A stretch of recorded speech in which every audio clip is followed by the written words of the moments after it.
ذہن میں خیال آیا کہ یہ کیا بن رہا ہے اور کیا استعمال ہوگا. تو چونکہ حکیم تھے یعنی دانا تھے، عقل مند تھے، میڈیسن والے حکیم نہیں تھے، حکمت والے یعنی حکمت و دانائی تھی، اس لیے حکیم کہا جاتا ہے. تو اب سوال نہیں کیا کہ خاموشی میں حکمت ہے. کیا بات. تو سوال نہیں کیا. پھر یعنی روایت میں آتا ہے کہ 1 سال تک آنا جانا رہا. تو پھر موقع بنا کہ انہوں نے وہ پہن کر دکھایا اور کہا کہ یہ جنگ کے لیے کتنا اچھا یہ لباس ہے. تو اس سے آپ کو پتہ چل گیا اس کا مقصد کیا ہے. تو آپ نے فرمایا کہ خاموشی میں حکمت ہے، کہ اس میں نے پوچھا بھی نہیں اور مجھے پتہ چل گیا. کیا بات، کیا بات. تو اس میں بھی ہمارے لیے درس ہے کہ بعضوں کو بات بات پر پوچھنے کا اور اس کا ہوتا ہے، تو انتظار کریں تو بعض اوقات بغیر پوچھے بھی جواب مل ہی جایا کرتا ہے. استاد محترم، مزید انبیاء کرام علیہ الصلوۃ والسلام کو اللہ جو کے علم نبی دیا حضرت گیا. موسیٰ علیہ الصلوۃ والسلام، جی قرآن پاک میں جیسا پچھلے پروگرام میں بھی ہم نے ذکر کیا تھا کہ سب سے زیادہ جس نبی کا تذکرہ نام لے کر کیا گیا وہ اللہ کے نبی موسیٰ کلیم اللہ علی نبینا و علیہ الصلوۃ والسلام ہے. اللہ تعالیٰ جل جلالہ نے انہیں علم کیمیا عطا فرمایا تھا، سونا چاندی بنانے کا علم. سبحان اللہ. انہوں نے یہ علم اپنے تک محدود نہیں رکھا، اس کو آگے پہنچایا. اس کو 3 حصوں میں تقسیم کر کے ایک حصہ حضرت یوشع بن نون کو، ایک حصہ کالب بن یوکنہ ان کو، اور 1/3 قارون کو. یہ ابتدائی جو دونوں شخصیات ہیں یوشع بن نون اور کالب بن یوکنہ، ان کی رغبت سونے چاندی یا اس طرح کی چیزوں کی طرف اتنی زیادہ نہیں تھی. قارون کو ان چیزوں میں کچھ رغبت تھی. تو قارون نے ان دونوں کے ساتھ اٹھنا بیٹھنا شروع کیا اور چالاکی کے ساتھ جو علم انہیں دیا گیا تھا نا وہ ان سے حاصل کر لیا. اب چونکہ رغبت تھی مال و دولت کی طرف تو یہ مائل ہوا مال و دولت کی طرف، یہاں تک کہ اس نے بہت سارا خزانہ جمع کر لیا. اس کے خزانوں کی جو چابیاں ہیں، ایک پوری جماعت تھی جو اس چابیوں کی حفاظت کا سامان کیا کرتی تھی. لیکن اللہ تعالیٰ جل جلالہ کی قدرت کہ قرآن کہتا ہے فَخَسَفْنَا بِهِ وَبِدَارِهِ الْأَرْضِ فَمَا كَانَ لَهُ مِنْ فِئَةٍ يَنْصُرُونَهُ مِنْ دُونِ اللَّهِ وَمَا كَانَ مِنَ الْمُنْتَصِرِينَ. یہ لالچ جو ہے نا اس کی تباہی کا سبب بن گئی، اور یہ قارون اپنے مال و دولت سمیت زمین میں غرق کر دیا گیا. تو اللہ تعالیٰ جل جلالہ نے اپنے نبیوں کو علم عطا فرمایا. جب کوئی بھی نبی آپ دیکھیں گے نا تو تقریباً انبیاء کرام علیہم الصلوۃ والسلام، ہمارے آقا صلی اللہ تعالیٰ علیہ وآلہ وسلم تو سید الانبیاء ہیں. بے شک. ہر نبی کی بارگاہ میں ہمیں جو یہ چیز نظر آتی ہے یہ اپنے ہاتھ سے کما کر اپنے گھر کا نظام چلایا کرتے تھے. سبحان اللہ. قصب حلال کرنا یہ بھی یوں کہا جائے گا کہ انبیاء کا طریقہ وہ ہے. نبی کی ذات اپنے کلمہ پڑھنے والے اور اپنے متبعین ان کے لیے نمونہ ہوتی ہے نا. تو انہوں نے یہ نمونہ اپنے کلمہ پڑھنے والوں کے سامنے رکھا کہ اپنے ہاتھ سے کماؤ اور اپنے اہل و عیال کا خرچ اس انداز میں چلو. ماشاءاللہ. حضور جیسے انبیاء کرام علیہ الصلوۃ والسلام کو اس صنعتوں کا علم دیا گیا تو کئی ایجادات بھی انبیاء کرام علیہ السلام نے کی. اور جیسے حضرت ابراہیم علیہ السلام نے خانہ کعبہ شریف کی تعمیر کی، تو تعمیر کا بھی تو ایک کام ہے، کنسٹرکشن، اور یہ بھی ایک فن ہے. تو اللہ پاک نے یہ علم آپ کو عطا فرمایا، اور پھر وہ جنتی پتھر تو آپ اس کے ذریعے جو تعمیرات کرتے رہے. تو انبیاء کرام نے کون کون سی ایجادات کی؟ حضرت نوح علیہ السلام نے کشتی بنائی تھی. تو یہ کشتی جو ہے یہ حضرت نوح علیہ السلام کی ایجاد ہے، اور اس کا ذکر جو ہے 12 سورہ ہود کی آیت نمبر 37 کے اندر ہے. اور حضرت یوسف علیہ السلام کو اللہ تبارک و تعالیٰ نے اناج اسٹور کرنے کی جو ایک نظام ہوتا ہے، اس کا سسٹم ہے، وہ اللہ تعالیٰ نے سکھایا. حضرت ادریس علیہ السلام کو کپڑے کی سلائی اور ہتھیار بنانا، ویپنز جو ہوتے ہیں، ترازو اور پیمانے، اس کا وہ علم عطا فرمایا. سلیمان علیہ السلام کی ایجادات بھی تعمیرات اور اس طرح کی مختلف تھیں. بڑی بڑی دیگیں آپ نے بنائیں، اور مختلف انبیاء نے مختلف پیشے اختیار کیے.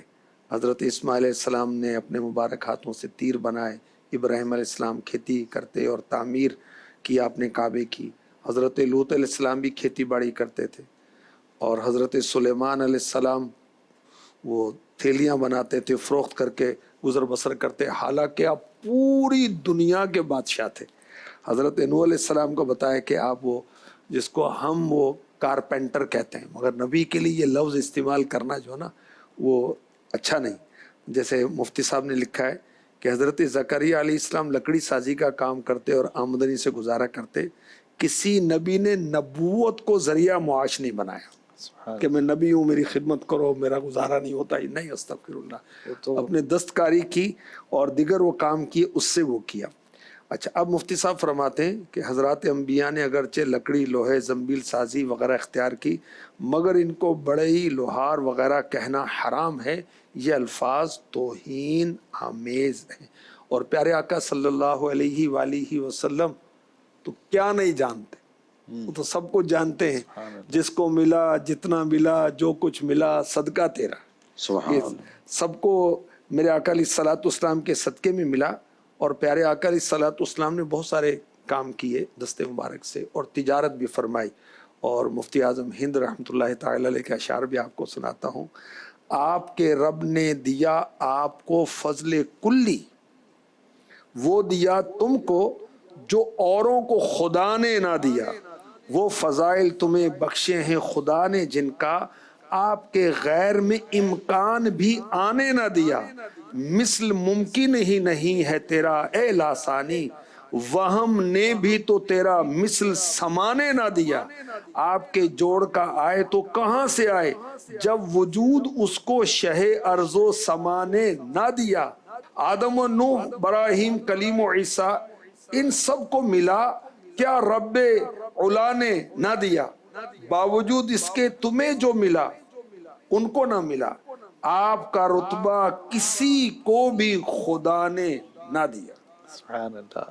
مدنی چینل کے ناظرین، انبیاء کرام علیہم الصلوۃ والسلام کی مہارتوں کے بارے میں، ان کے پیشوں کے بارے میں، ان کی صنعتوں کے بارے میں، ان کی ایجادات کے بارے میں ہم سن رہے ہیں. اب اس سے ہمیں کیا سیکھنے کو ملتا ہے؟ انبیاء کرام نے کسب حلال کے لیے اپنے لیے اس کو اختیار کیا، حالانکہ اللہ پاک کی عطا سے ان کو کیا کمی تھی، لیکن اپنی امتوں کی اصلاح کے لیے، ان کی تربیت کے لیے، ان کو سکھانے کے لیے انہوں نے یہ انداز اختیار کیے. تو ہمیں مانگنے سے بچنا ہے، خودداری اختیار کرنی ہے، قناعت اختیار کرنی ہے، اور ہمیں کوئی فن سیکھ لینا چاہیے، کچھ سکلز ہمیں سیکھ لینی چاہیے. تو یہ بھی ایک ذریعہ ہوتا ہے کسب حلال کے لیے. جو ہمارے دینی طلباء کرام ہمارے ساتھ شامل ہیں، تو امامت ایک بہت اچھا فن ہے. دینی کام کرنا، 12 دینی کاموں کی سکلز ہونی چاہیے. کسی کو نیکی کی دعوت کیسے دینی ہے، اس کی سکلز ہونی چاہیے. اور ناظرین کو بھی چاہیے. مختلف فنون ہیں، مختلف علوم ہیں، کاروبار کے حوالے سے کئی علوم ہوتے ہیں. تو یہ سکلز حاصل کریں گے تو ہم محتاجی سے بچیں گے، کسی سے مانگنے سے بچیں گے، اور اللہ کی رحمت سے عزت بھی ملے گی، رزق بھی ملے گا، برکت بھی ملے گی. اور میرے آقا علیہ الصلوۃ والسلام نے تو تجارت کی، انشاءاللہ تجارت کریں گے تو اس میں بھی رزق حلال میں برکتیں نصیب ہوں گی. اللہ کریم ہمیں علم انبیاء کے صدقے میں مفید علوم ہوتے ہیں، ہمیں وہ سیکھنے کی توفیق عطا فرمائے. آئیے بڑھتے ہیں سوالات کی طرف اور سوال شامل کرتے ہیں. میرا نام شمس الاسلام اتاری ہے، میں جامعۃ المدینہ فتح جنگ میں پڑھتا ہوں. حاجی صاحب سے میرا یہ سوال ہے کہ حاجی صاحب آپ اپنے راز کس کو بتانا زیادہ پسند کرتے ہیں؟ بشر راز دلی کہہ کے خار ہوتا ہے، نکل جاتی ہے خوشبو تو گل بیکار ہوتا ہے. میں کیوں بتاؤں کسی کو بھائی، کسی کو حالات کیوں بتائیں، کسی کا احسان کیوں اٹھائیں. تم ہی سے مانگیں گے تم ہی دو گے، تمہارے در سے ہی لو لگی. تو اپنے رب کو بتائیں گے، اپنے آقا کو بتائیں گے، بارگاہ غوثیت میں استغاثہ کریں گے، کیوں لوگوں کو بتائیں گے بھائی. راز کی باتیں بتانا جو ہے نا یہ نادانوں کے کام ہوتے ہیں نا. شرفا کے سینے رازوں کے دفینے. اپنے راز بھی دفن کر کے رکھیں، لوگوں کے راز بھی دفن کر کے رکھیں. ہوتے ایسی باتیں بتانی نہیں ہوتی. اب بعض اوقات ہوتا ہے ہمارا جیسا انوائرمنٹ، مثلاً ایک کلاس ہے اس میں پڑھتے ہیں تو اب بڑا بچا کے چلنا پڑتا ہے کہ اس کو پتا چل گیا تو یہ اعلان ہو جائے گا. دیکھو اس کو پنجابی میں کہتے ہیں کانا ہونا. آپ نے اپنا راز بتا دیا تو آپ کانے ہو گئے، یعنی اس کے سامنے آپ نظر نہیں ملا سکیں گے. تو اس لیے بند مٹی اچھی ہے بھائی، اپنے رب کی بارگاہ میں زاریاں کریں. کوئی پریشانی، کوئی کمزوری کچھ کسی کو بتانا نہیں چاہیے. اب وہ ایک علاج کرانا ہے تو ڈاکٹر کو بتائیں گے، ایک الگ بات ہے، بکیا تو یہ کیوں بھی ہے، کھاؤ؟ راز پر بھی ہے کہ وہ راز کس کے متعلق ہے تو اسی لیول تک ہی وہ بات رکھی جائے گی، یعنی غیر متعلقہ کو نہ بتایا جی جائے۔ بالکل۔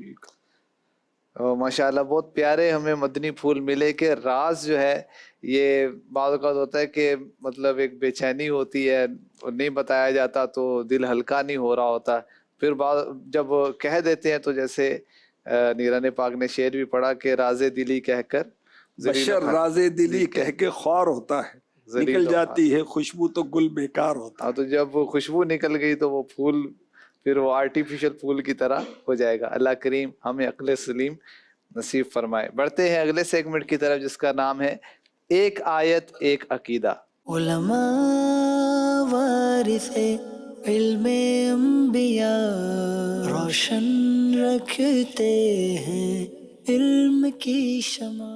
صلو علی الحبیب صلی اللہ تعالی علی محمد وعلی آلہ وصحبہ وبارک وسلم۔ عاشقان رسول، اللہ تعالی جل جلالہ نے قرآن پاک میں ارشاد فرمایا، انما ولیکم اللہ ورسولہ والذین آمنوا۔ اللہ بھی تمہارا مددگار ہے، اس کے رسول بھی تمہارے مددگار ہیں، اور ایمان والے بھی تمہارے مددگار ہیں۔ ایمان والوں کے آگے وہ صاف ذکر کیے گئے، جس سے معلوم ہوتا ہے کہ یہاں نیک مومنین کی بات کی جا رہی، یعنی انبیاء بھی تمہارے مددگار ہیں، اولیاء بھی تمہارے مددگار ہیں۔ ایک مقام پر اللہ تعالی جل جلالہ نے ارشاد فرمایا، بے شک اللہ بھی مدد فرماتا ہے، جبریل امین بھی مدد کرتے ہیں، اور نیک مومن بھی مدد کرتے ہیں۔ یہاں مولا یا ولی یا اس طرح کے جو لفظ استعمال کیے جاتے ہیں نا، تو ان کا عام طور پر دو میں سے ایک معنی کیا جاتا ہے، یا اس کا معنی کیا جاتا ہے مددگار، یا اس کا معنی کیا جاتا ہے دوست۔